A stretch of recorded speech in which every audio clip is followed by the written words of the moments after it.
We're joined by Georgi Tumasyan, specialist in international relations, joining us from Tbilisi, Georgia. Georgi, welcome to the program. Hello.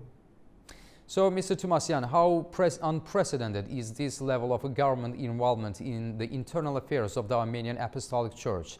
And how serious a step is the creation of this coordinating council in particular?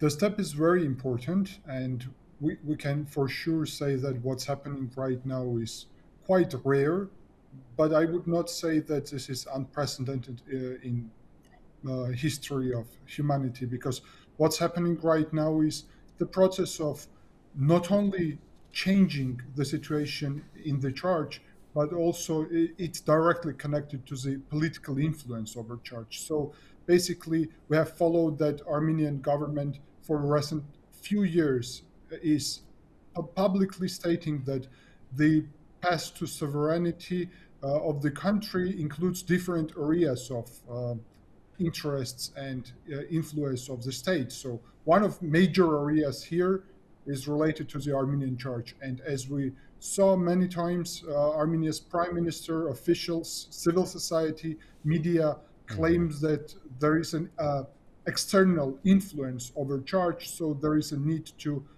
remove Catholicos, but at the same time to have deep reforms in the church in order to remove the influence, which is not limited to Catholicos only.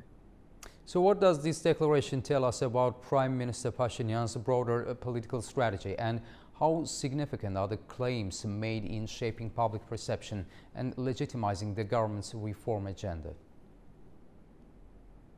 Well, this document is of course very important because it includes the point of removing Catholicos Patriarch, having interim Catholicos who will be in charge of together with the government and representatives of clergy for reset and reforms in the church system, adoption of new church constitution, I would say, the document which Armenian church at the moment lacks, despite official requirement for such documents. It's considered that the current head of the church is just using the situation of not having such legal document to have his own agenda. So I would say this is a very important step from Prime Minister, and there is clear evidence that he wants to finish this process of removing Catholicos Patriarch as soon as possible, probably prior to elections which are planned in June this year. Mr. Tumasyan, could this roadmap deepen divisions within Armenian society and the church itself? Well, I don't think that this roadmap will cause division, but at the same time, we can say that Armenian society is mostly unified around this topic, and almost whole society agrees that Georgian II should be removed from his position, and many in society understand this from point of view of the issues of church itself. But in political and civil society, we also, of course, understand this importance related to sovereignty over the church, of the influence of Armenian state and not other states over the church. And recent proofs declared by the State Security Service of Armenia, as well as the public discussion about this topic in public media or private medias, are just confirming that we have consolidation of society around this topic. And the only thing is now to organize this into movement. And we are going to see actually that tomorrow when Prime Minister Pashinyan asked citizens to join him to the movement around the city, which is aimed at supporting this agenda of changing Catholicos. And what role might the Armenian diaspora play in supporting or opposing these reforms?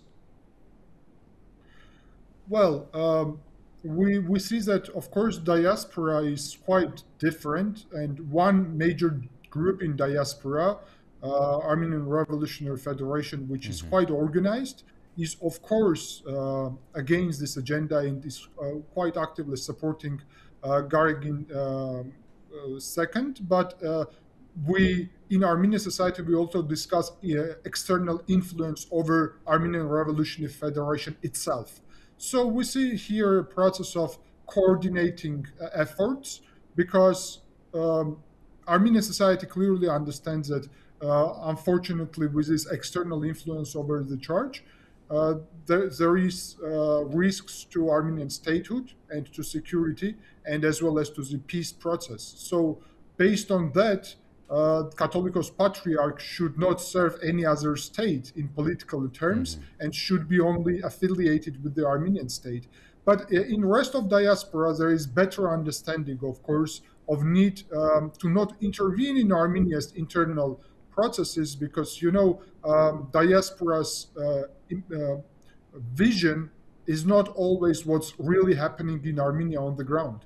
But I would say that even in diaspora, most of Armenians for sure support removal of Catholicos Garagin because his personal rating of approval is very low. And it was always like that because he's the type of leader which was not able actually to bring society around the church and somehow to show this power related to clergy, related to church reform, related to making church more public connected institution. So I think that now this position in public, and it's basically started in 2018 when revolution in Armenia happened, so it's not something new.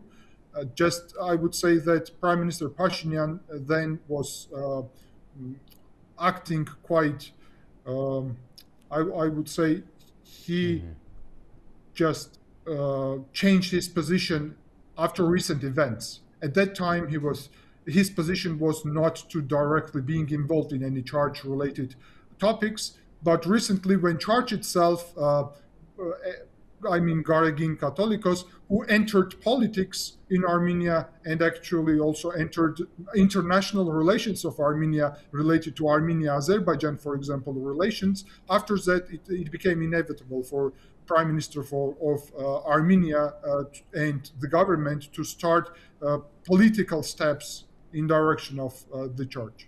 Mr. Tomasyan, if I may also touch upon the broader peace momentum gained in Azerbaijan-Armenian peace process, what are the main dangers that could derail the attainment of peace? And what should be done to ensure that no derailment takes place? Well, the Armenian society itself is very much interested in peace and oriented on that process. So we, different powers in Armenia, understand that it's very important to continue August 8 Washington agreements, and part of that is confirming agreements by elections. So either by a ruling party or opposition who supports August 8, but at the same time not supporting opposition and not letting them to come into power, who are against August 8 agreements, of course, is the crucial step and crucial risk for Armenia's society in that direction. But I would say that now everything is done in order to prevent that.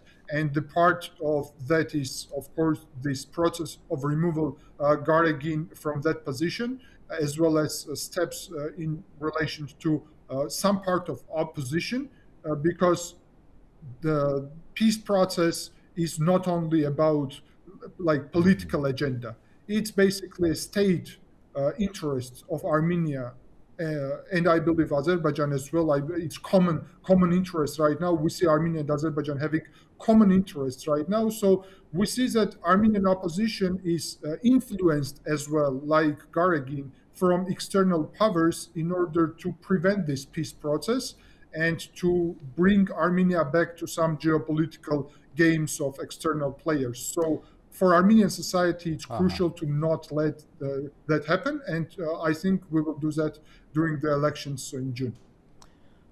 Georgi Tomasyan, thank you very much for talking to A News. We appreciate your time and perspective.